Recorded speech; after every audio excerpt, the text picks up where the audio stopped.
My name is Harry. I'm from London. Meghan Markle here.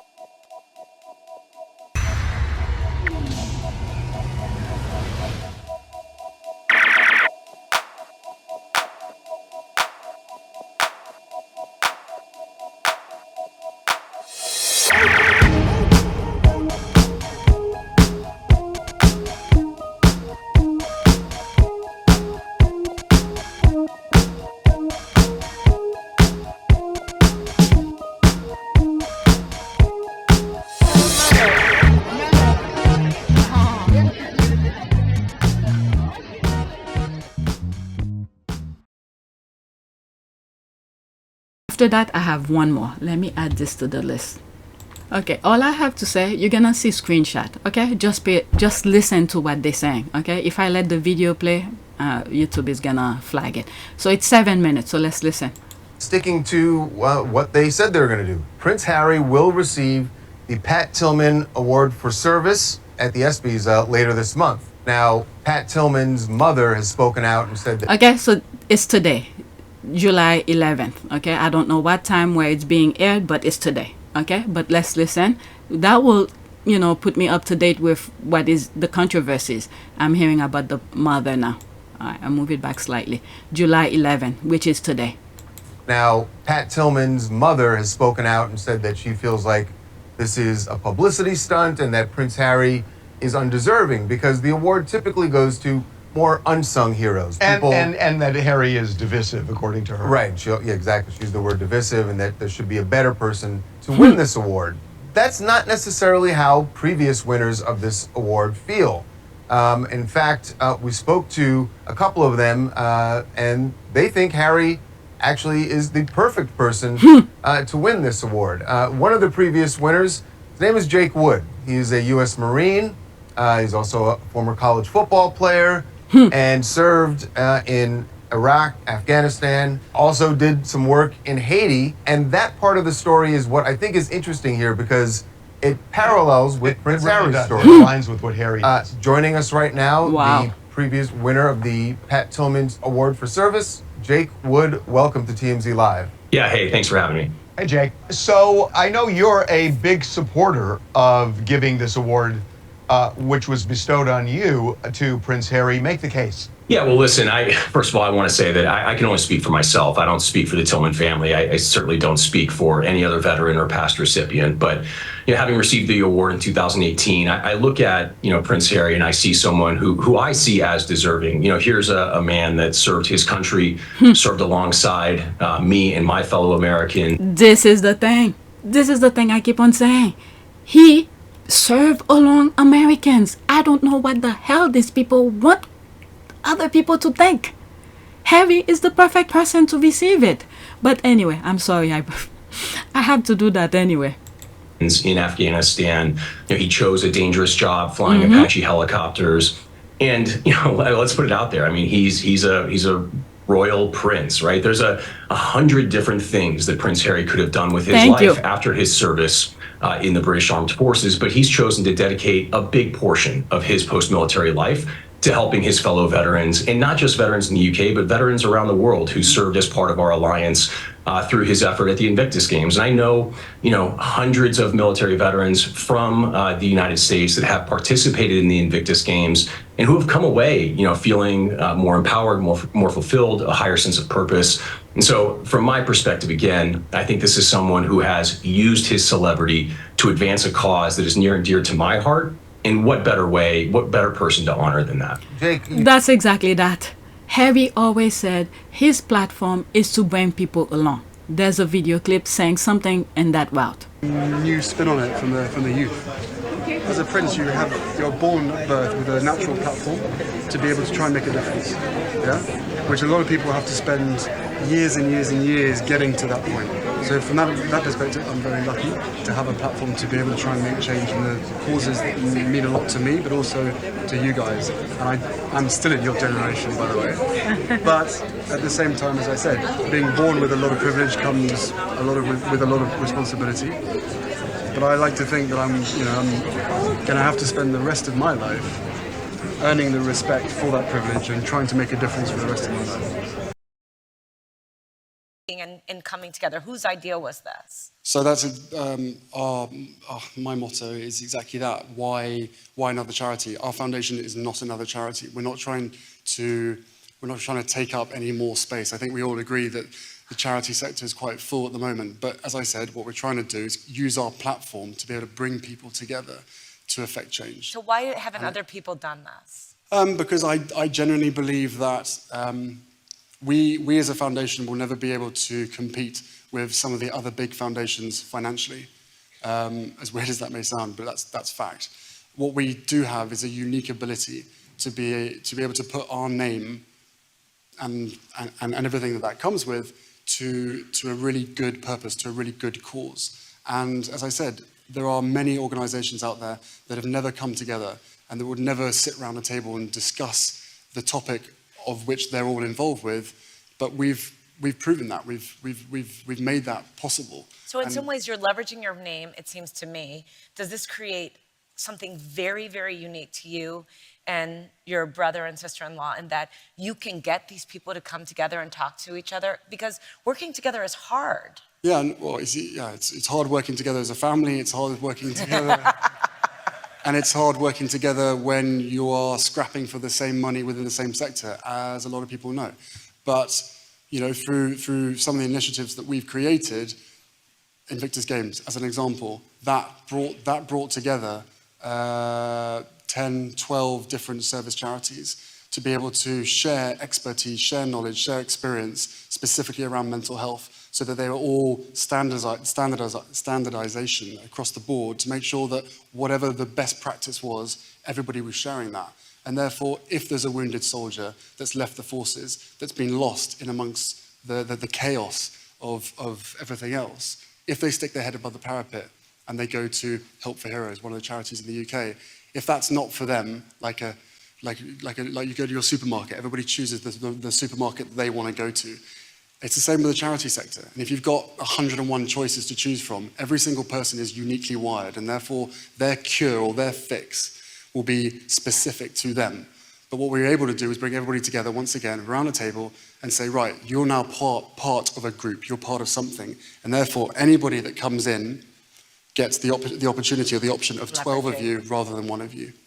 Whose idea was this? I mean, who was it? You or Prince William or the Royal Foundation? Yeah. Can't even remember. Okay, so let's get back to the original recording.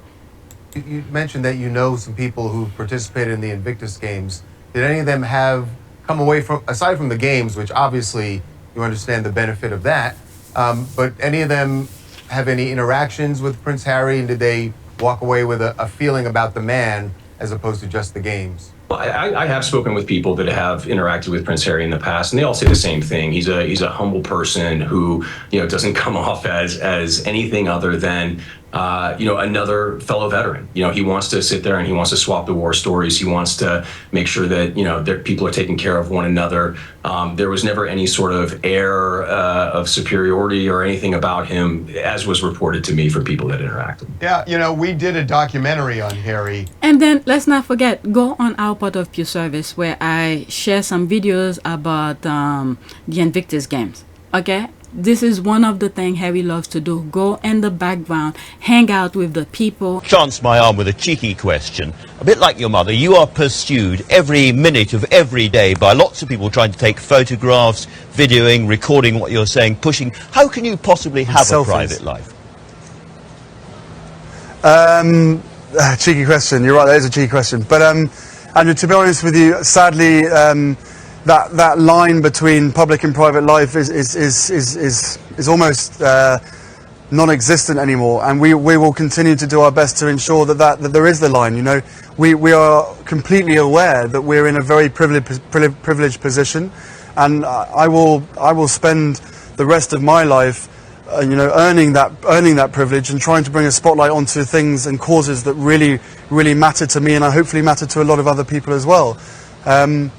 Everyone has a right to their privacy, and you know, a lot of the members of the public get it, but sadly in some areas there is this sort of incessant need to find out every little bit of detail about what goes on behind the scenes. It's unnecessary. You know, I hope that people get to see me here in this Invictus role, you know, cracking on with the guys and mucking in and having a good time with them. And this is, you know, this is half my official role, but half my private role. This is what I enjoy doing. But the private life has to be private, and I hope people respect that. And talk, and this is where I believe it was the Poland team who gave him I think a picture, a plaque or something for his birthday, and thanking him for what he's done for them, you know, for the team who were having some mental issues or whatever. And then they thank Meghan for supporting Harry to continue that, because you have the naysayer who wants to discourage him from doing those things that are helping so many people. All right, so there's a video of what I'm making reference to regarding the Poland team.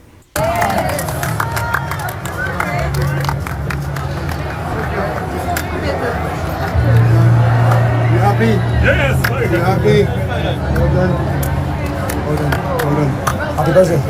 Yeah, I'm so happy. I've already got something for you. This is from our team. Team Invictus volleyball. Thank you very much. The team is our strength. Thank you very much. Thank you very This is what we're doing for. No, thank you.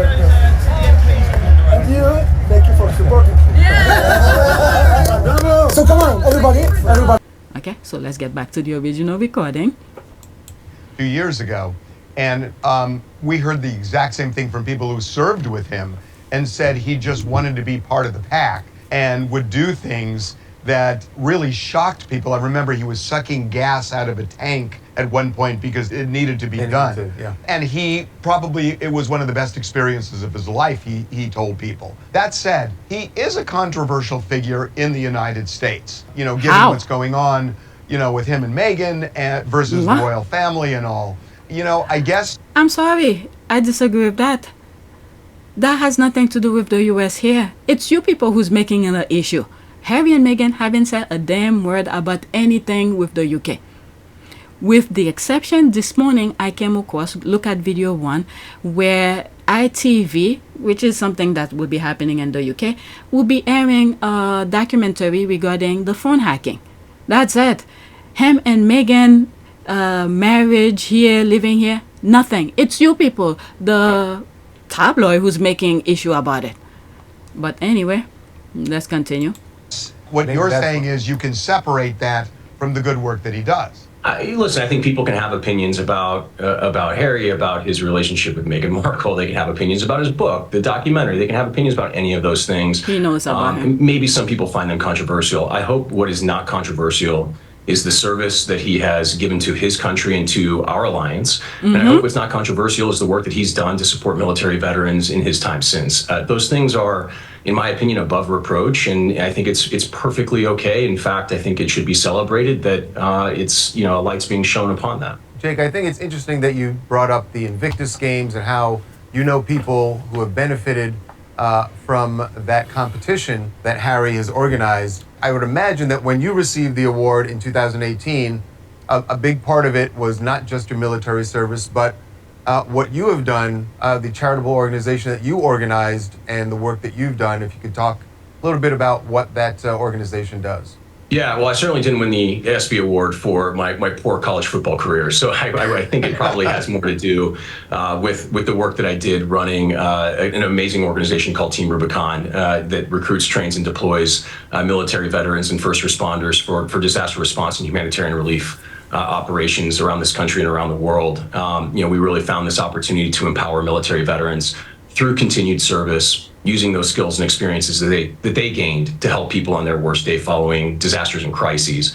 You know, there've been, I'm one of many Pat Tillman awardees over the years who have, you know, taken their time in uniform and moved forward into their life after service, continuing to serve their country in new ways. And so I'm really proud to be a part of that lineage. Yeah, and I know that your Team Rubicon, you guys were in Haiti after the disaster down there, and that this is something you do around the world. And what you just said is so important, I think, Jake, that not enough people think about the difficulty that so many veterans go through after they're out of the service, feeling like they have PTSD, feeling like they're not of any service to people.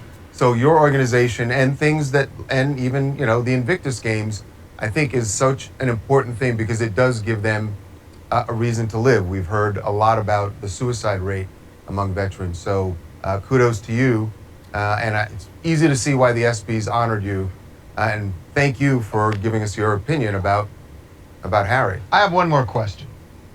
What state do you live in, Jake? I live in California today. Has anybody approached you for running for politics? I don't know. You know, if I would have wanted to join the circus, I would have done that out of high school. Circus. That's definitely circus. That's the right That's answer. a good That's answer. the right answer. That's going to make them want you more, by the way. That's exactly right. That's going to make them want you more. So That is we exactly apologize. right. So if you get the phone call after this, we apologize. But Thank you so much, Jake. Really, and thank you for your so service. much, man. All right, thank you. Okay, so that's that. Let's go to my last one, and that'll be it. I didn't expect that TMZ video. Okay, it was completely 100% over the moment Prince William and Kate Middleton sent Jason Kenoff to help Daily Fair in their case against his brother, her brother-in-law's pregnant wife, Meghan Markle. She was pregnant at that time. I blame William and Kate and the British media and RE for everything. Okay, let's see here. That was July 1st, 2024. Okay, Prince Harry and Meghan Markle's relationship with William and Kate is reportedly damaged beyond repair. I mean, the thing that I see or that I saw Harry and Meghan went through, and majority of them were unnecessary to begin with. Why would you put yourself in an environment with these toxic people again? Harry could do, but I don't think Meghan will ever put herself within these people's circle. Okay, there's again, when they were gonna go to Nigeria, she didn't even get out of the airport. Because when Meghan was doing the interview, the engagement interview, she was so hopeful, thinking she's gonna help them. And it wasn't for her. This is the worst thing of these people. It wasn't for Meghan. She was gonna help them. And that's what she was doing. But instead, they took it as a negative. This, I just could never fathom. My phone. Let me pause for a second. Okay, so let's finish. Okay, Prince Harry and Meghan Markle's relationship with William and Kate is reportedly damaged beyond repair. A former employee of King Charles says a reunion between the four is unlikely. Okay, so who's the, what is it? Reportedly, who said that again? Relationship, former employee. What was my chain of thought when I first read that before I pick up my phone? With what Harry and Meghan went through with this family, it's unbelievable. Unnecessary burden, nonsense, pettiness, childish kind of thing. Harry and Meghan was there to help the firm, the family, the firm, but they rejected it. So, whatever. What is it during their engagement? Harry and Meghan in particular, told them exactly what she was gonna do, things that she's passionate about, things that is close to her heart, charities that she's, you know, that she care about. She will join and help. I know the fact that she'll be really unbelievably good at the job part of it as well is obviously a huge relief to me, because she'll be able to deal with everything else that comes with it. But no, you know, we're a fantastic team. We know we are, and we hope to, you know, over time try and have as much impact for all the things that we care about as much as possible. I am very excited about that, yeah. And Meghan, given your acting and the profile you had, you'd already been involved in various causes, you've been an ambassador for UN Women. What about this new role? I mean, you're going to have a bigger platform, a bigger voice. What do you want to do with it? I mean, how... Sing. Can you imagine? No, I'm not a singer. I think what's been really exciting as we talk about the transition of this out of my career but into the role is that, as you said, the causes that have been very important to me I can focus even more energy on, because very early out of the gate I think you realize once you have access or a voice that people are willing to listen to, with that comes a lot of responsibility, which I take seriously. And at the same time, I think in these beginning few months and now being boots on the ground in the UK, I'm excited to just really get to know more about the different communities here, smaller organizations who are working on the same causes that I've always been passionate about under this umbrella. And also being able to go around to the Commonwealth. I think it's just the beginning of a... There's a lot to do. Really? There's a lot to do. But she did exactly that, but the royal family feel jealousy. I don't know. Let me just read. Okay, for everything, Meghan Markle became suicidal because of what they did to her, lying that she made Kate cry, white tears, etc. William and Kate has a British media machinery that helps them hide their evilness, protecting them, lying for them when they do bad things, talking their bad behavior straight. Again, I just don't understand why. These people, they gonna be king, queen, or whatever, but yet they can't do things straight up because they feel like it. They still have to do their pettiness. I don't understand. Senior member of royal household passed information about Meghan Markle to Mail on Sunday editor, court paper shows. Okay, when I work, I have that video of her talking about this. When I work in the newsroom, every anti-Harry and Meghan stories came from Kensington Palace. Okay, I'll show you this video. The press and the media. And as they say at the start of episode 1, they say so many books and shows and stories have been written about us. We wanted to have our own say. And remember, the purpose of the PR office at the royal family is to keep the royals in the press all the time. So you have to remember, when I work in newsrooms, it's a fact that every anti-Harry and Meghan story comes from Kensington Palace. But why have... And if it comes from Kensington Palace, why are they briefing against their own grandson? Well, okay, that's a very... The idea... Why are there never any... Well, I think that's fascinating. ...about Prince William? Were William and Kate involved in briefing against them originally? I don't know. Okay, so there's all of that. Okay. With excuses, and most of the time, they use Meghan Markle's name to do that. Okay, lots of nonsense going on at the moment. How recent is that? 3 days ago. Any date? Okay, there's no date. Prince Harry confused why royal have cut him off. Want to support Kate Middleton in person. Oh, please. New York Post. Oh, please. I could show him a book to help his confusion. If I was a royal family, I would. Okay, Prince Harry confused why royal have cut. Please, it's just nonsense they're putting out. He knows very well. Harry, was it? William pushed him out.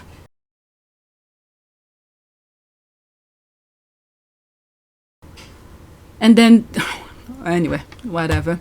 Harry and Meghan will always outshine those two. Good. So hopefully that means the question about them patching up won't come up again and again and again and again. There's a laugh here. Exactly. What did they say here? Conniff wasn't even asked to appear. That's what pisses me off. Yeah, that's the thing where he wanted to insert himself in the lawsuit. Okay. I have that clip where Meghan's lawyer, Afina, Jenna, I believe her first name is Jenna Afia, Meghan's lawyer, regarding the privacy case. You just explain, what was the significance on the witness statement from Ed Verity, better known as Ted Verity? Ted Verity, the editor of the Mail on Sunday, said in his signed witness statement that he had been given information that helped support Associated's case. He said this information came from a senior palace source, and he said in his witness statement this was, quote, not gossip or tittle-tattle. What does that mean? What it means is that a senior figure in the royal household, according to the Mail on Sunday, was passing him information in order to help defeat the Duchess's case. Exactly, the assassination of Meghan Markle's character. That's an ad. Okay, yeah, Harry and Meghan did nothing wrong. Total victims, right? Yes, it is. Yeah, Meghan and Meghan didn't do anything. They went over there to help them, to help the firm. Look, all the things that Harry and Meghan did for... Forget Harry, because that was his family. He was doing a lot of things before that. But Meghan in particular, that few moments she was over there, did the cookbook. This is more than a cookbook. And what I mean by that is the power of food is more than just the meal itself. It is the story behind it. And when you get to know the story of the recipe, you get to know the person behind it.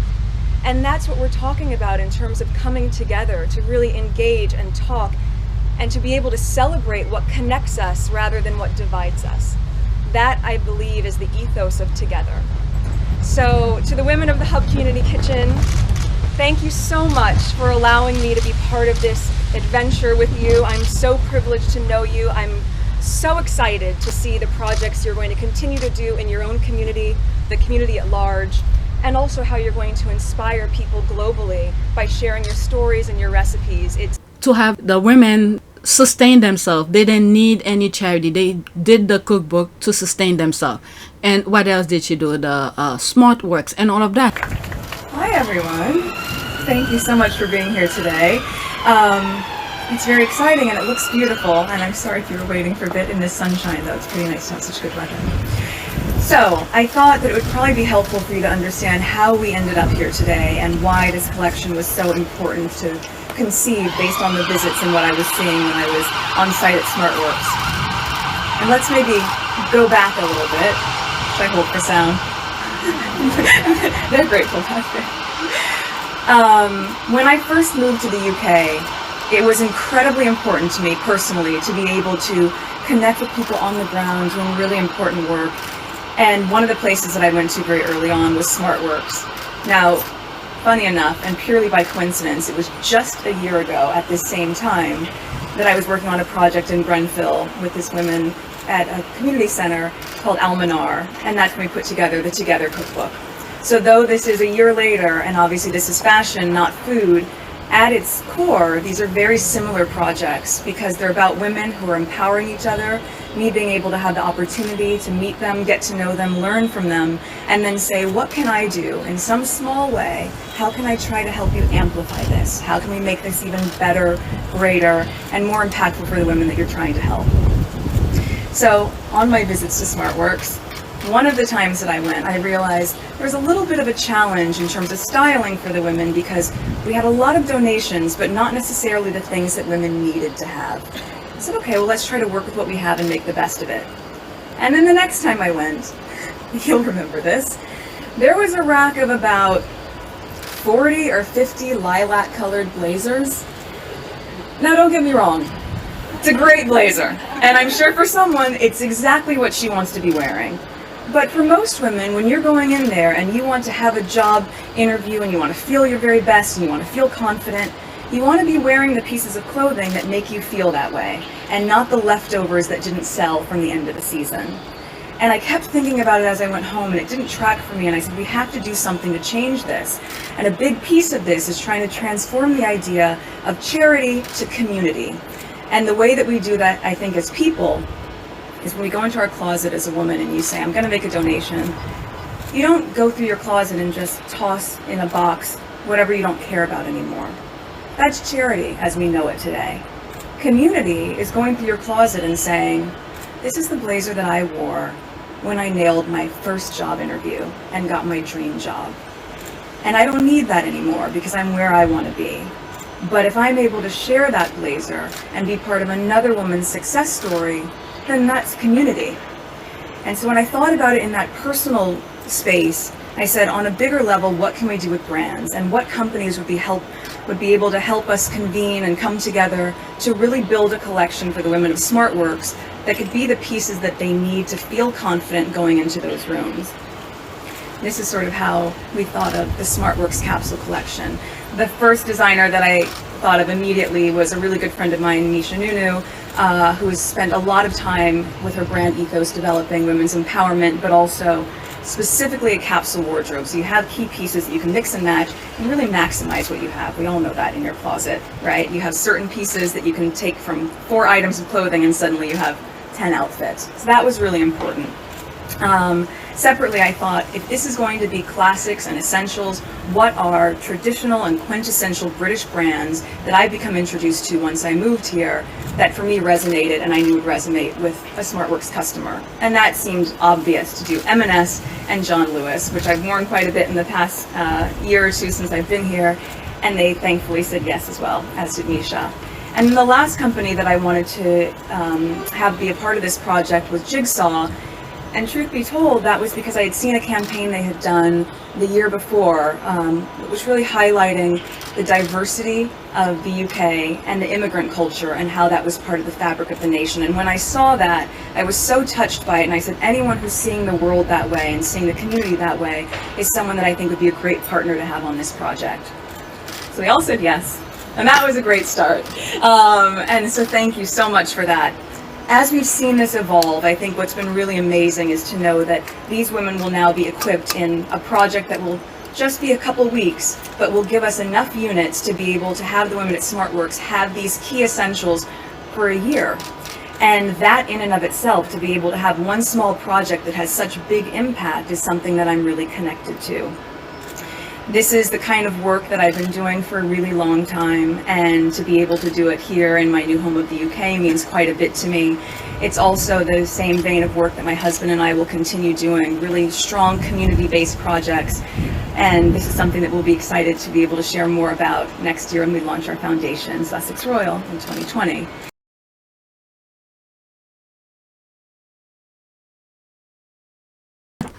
Yeah, that wasn't for Meghan. Okay, who wrote this? Captain Obvious. This nonsensical article or to distract us from something big. Eyes wide open, everyone. There's a whole load of ridiculous stories coming out lately. I mean, again, they want to disturb us. The election is coming, okay? Especially many Americans who are part of the Sussex squad. They want to distract us from many of the thing that's going on. Look at this, all the nonsense we keep on hearing. Biden should step down to this and that. Meanwhile, Biden and Trump are not that far in age. Okay, when you look at some of my videos, I just posted this. Let's see how many people like that already. Oh my God, 31 people. I just posted that. I want to go in my back end of the channel. Oh, I just posted that. Did I put the date? July 14th. So I could come back to it to make thumbnails. But what I wanted to show you, some of my videos now, because they're talking about important things, like this one for today. I didn't do the thumbnails. 229 views. Okay, so all of the recent videos, they're not making that much views. Why? Because I'm talking about things they don't want people to talk about. Okay, so that's that. And I think I'm done with this. Okay, Harry and Meghan don't need to reconcile with these backstabbers. They don't know how to do anything. They, meaning the royal family, the institution, they don't know how to do things right. They always go to the evil way. So Harry and Meghan are fine exactly where they are. Okay, my notification is popping. That's that. They all are baggage for God. God knows what each one of them can carry. All right, so that's it. Thank you for watching. Don't forget to subscribe, like, and share. If you want to help support this channel, there's a PayPal link, Cash App link, and I also have my shop. You could check to see some of the things that I have there if you like. Okay, so that's it. Thank you for watching.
Vaca.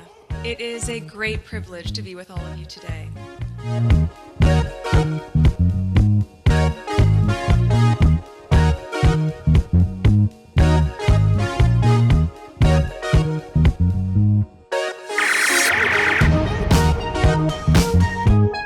You know, we ask for forgiveness and please come back.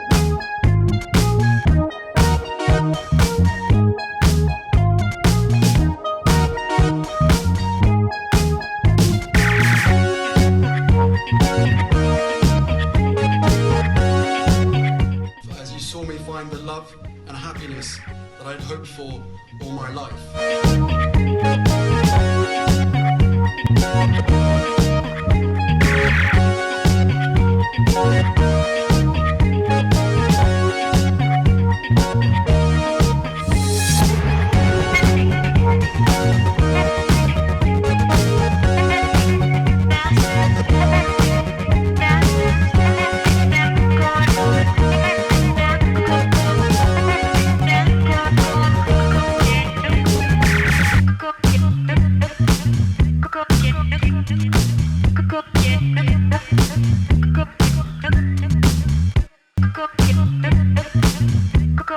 You are all in this together. And if I may speak personally, we are all in this together.